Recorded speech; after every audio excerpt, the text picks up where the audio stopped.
नमस्कार साथियों, तो फिर से आप सभी का स्वागत है हमारे जीके के एक और नए टॉपिक में। तो आप जैसा कि आप जानते हैं कि मैं डेली के डेली वीडियोस करा रहा हूँ यूपी पुलिस के लिए और यूपी होमगार्ड के लिए। तो यूपी होमगार्ड का पेपर हमारा नज़दीक एकदम आ ही गया है। तो यहाँ पर मैं रोजगार विधांकित का एक बुक है यूपी होमगार्ड का, तो उसमें जो क्वेश्चन है एमसीक्यू है। जैसे आज मैं क्वेश्चंस कितने लेकर आया हूँ, 49 क्वेश्चंस मैं आज आपके लिए लेकर आया हूँ।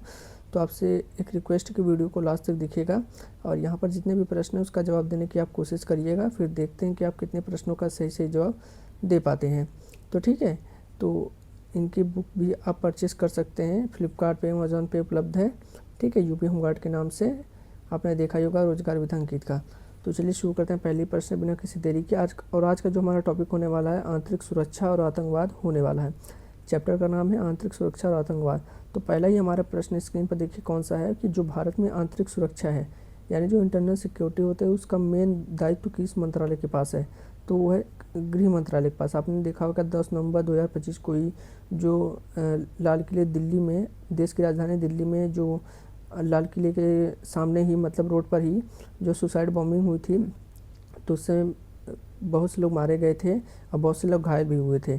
तो जब देखने गए थे हॉस्पिटल में, तो आपने देखा होगा अमित शाह गए थे। तो वो मंत्रालय उन्हीं के पास है, ठीक है, गृह मंत्रालय। तो उससे आप याद कर लीजिएगा। अब अगला देखिए कि राष्ट्रीय जांच एजेंसी एनआईए का गठन किस आतंकी हमले के बाद हुआ था? ठीक है, तो राष्ट्रीय जांच agency NIA, national intelligence agency. तो इसका सही जवाब हो जाएगा मुंबई हमले के बाद, 26/11 का अटैक आप जानती हैं। तो ऑप्शन नंबर 20 का सही जवाब हो जाएगा। अगला बताइए कि उत्तर प्रदेश का जो कौन सा ऐसा क्षेत्र है जहाँ पे नक्सलिज्म यानी नक्सलवाद से सर्वाधिक प्रभावित हो रहा है? तो उत्तर प्रदेश का हमें क्षेत्र बताना है, ना कि पूरे भारत का। तो आप कहेंगे सोनभद्र और मिर्ज़ापुर। तो इसका सही जवाब ऑप्शन नंबर सी हो जाएगा। तो क्या आपने इसका सही जवाब दिया? तो आप कमेंट करके बताइएगा। ठीक है, अगला बताइए कि जो भारत नेपाल की जो सीमा है, जो यूपी से उसकी बॉर्डर लगती है, तो उसकी सुरक्षा की जिम्मेदारी हमारे किस बल के पास है?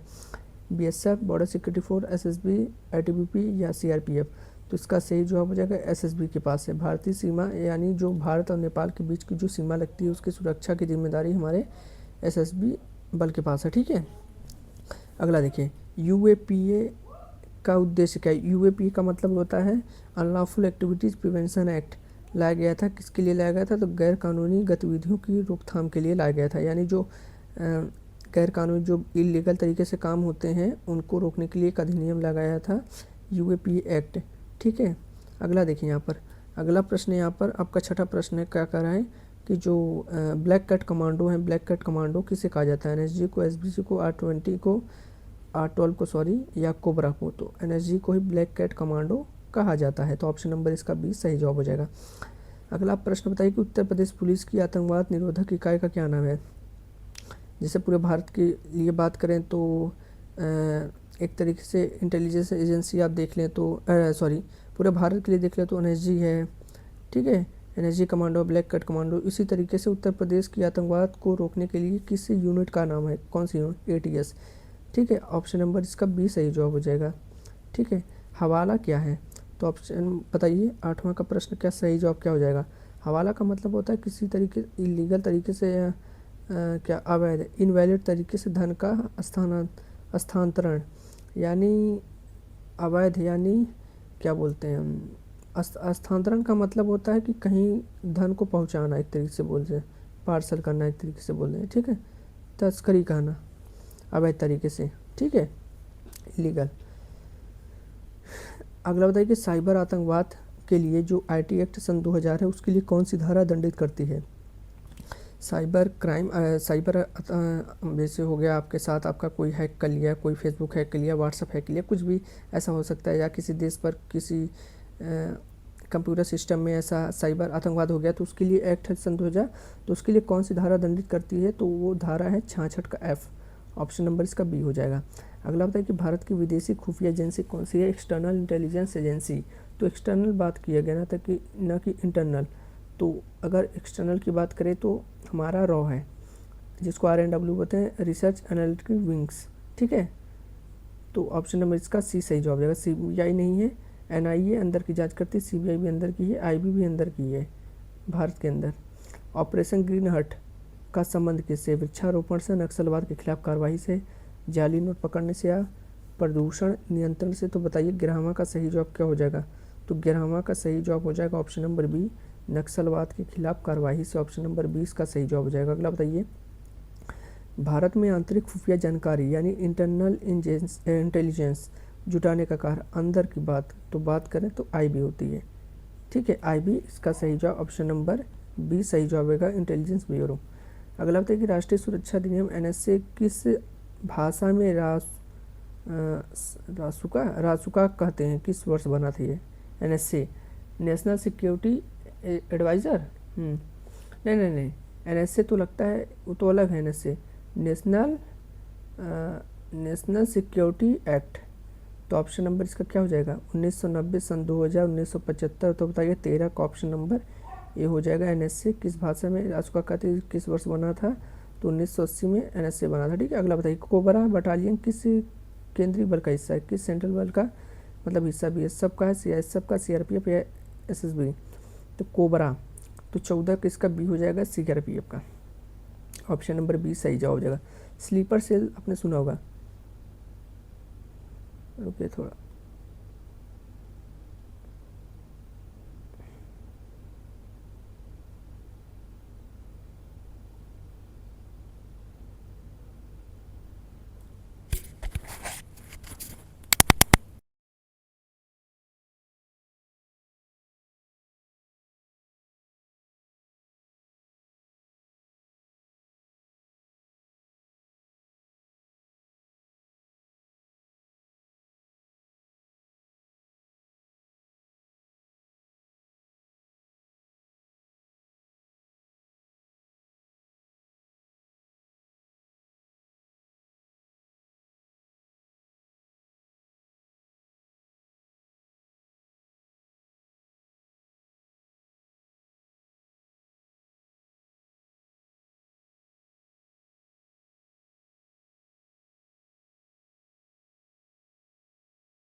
तो यहाँ पर देखिए स्लीपर सेल का संबंध बताइए किससे होगा। तो आपने स्लीपर सेल बहुत सुना होगा पिक्चरों में, मूवियों में, मतलब बहुत देखा होगा, सुना होगा भी अपने।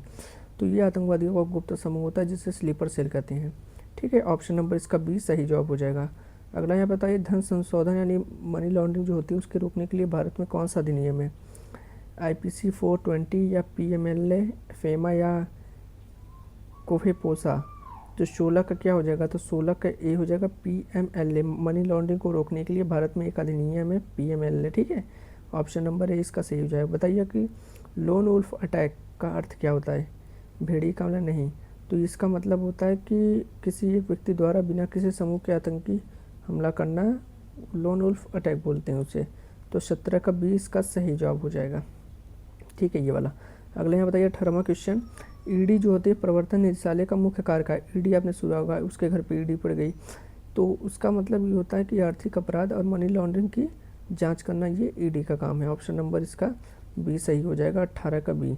अगला बताइए कि जो भारत के वर्तमान राष्ट्रीय सुरक्षा सलाहकार एनएसए हैं उसे मतलब किस पद की जिम्मेदारी उनकी क्या है, जो भारत के वर्तमान राष्ट्रीय सुरक्षा सलाहकार पद की जिम्मेदारी क्या है, यानी NSA national security adviser Ajit Doval ji हैं, आपको पता ही होगा।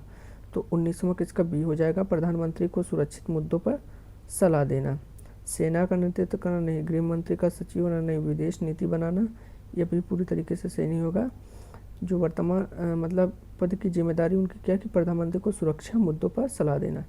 अगला बताइए कि गोल्डन क्रिसेंट और गोल्डन ट्रायंगल किससे संबंधित है।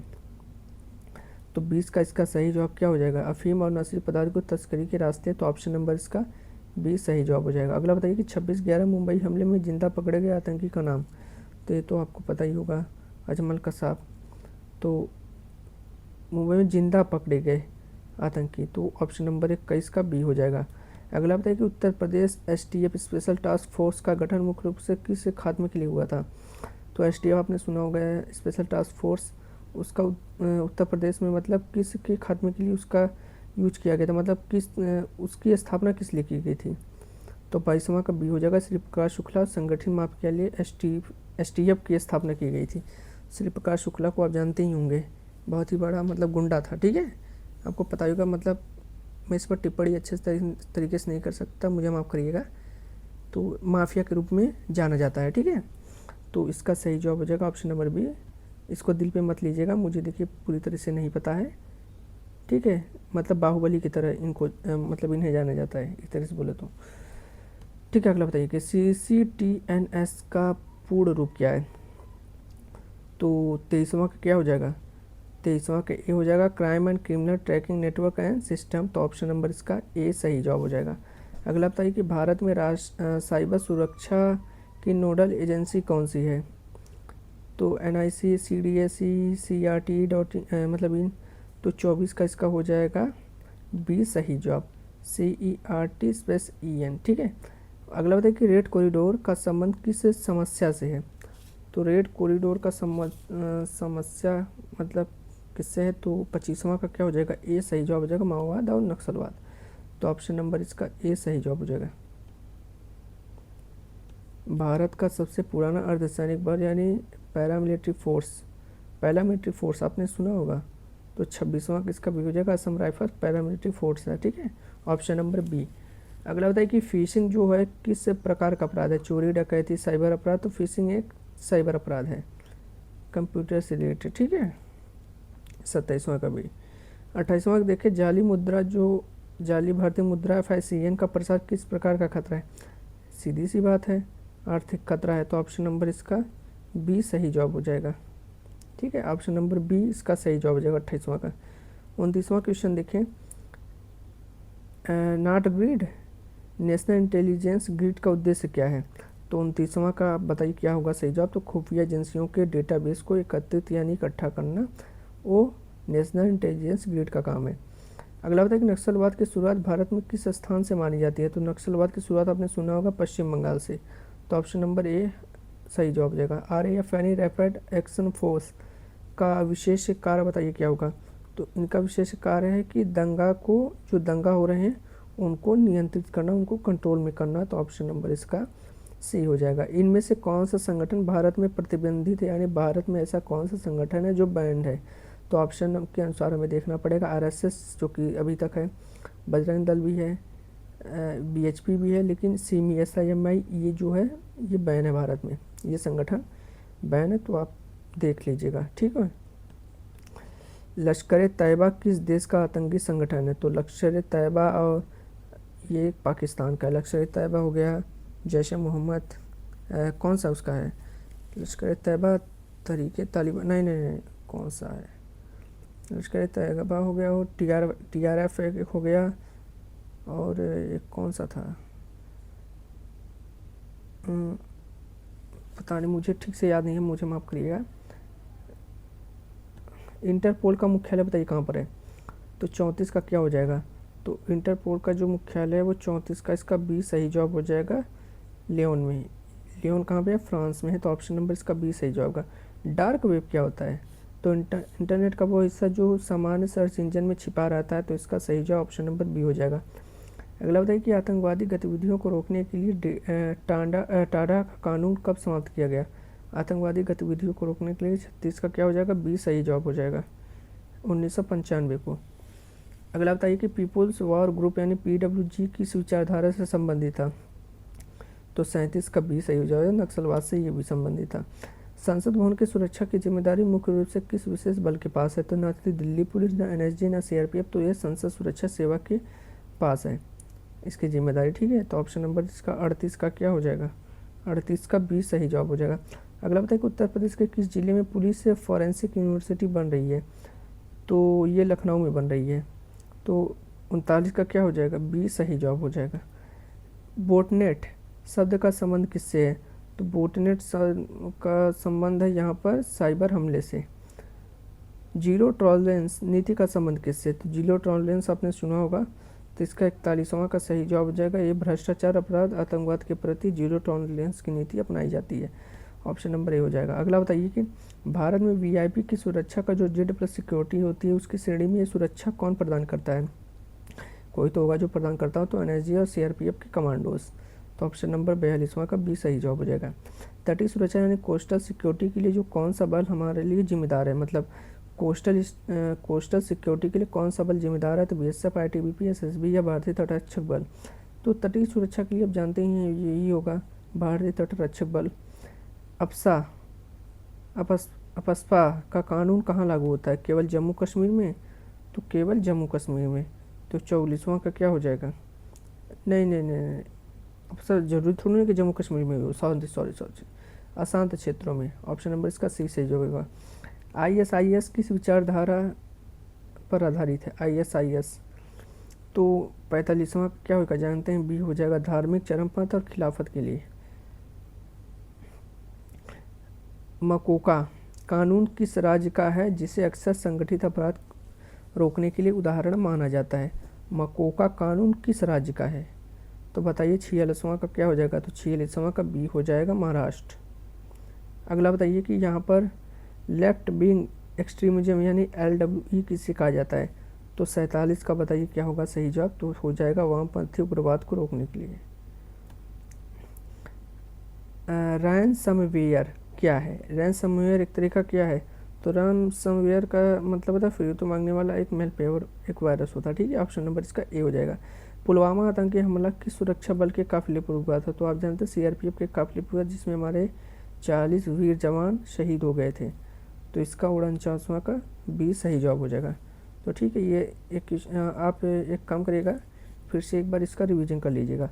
मैं जितने भी वीडियो करा रहा हूँ तो आप उसका एक बार रिवीजन कर लेंगे ना, तो इससे एक आपको आइडिया लगेगा कि हमारे एग्ज़ाम में किस किस टाइप के कौन कौन से प्रश्न पूछे जा सकते हैं, ठीक है। तो चलिए मिलते हैं हमसे फिर से नेक्स्ट वीडियो में, तब तक के लिए आपके लिए धन्यवाद।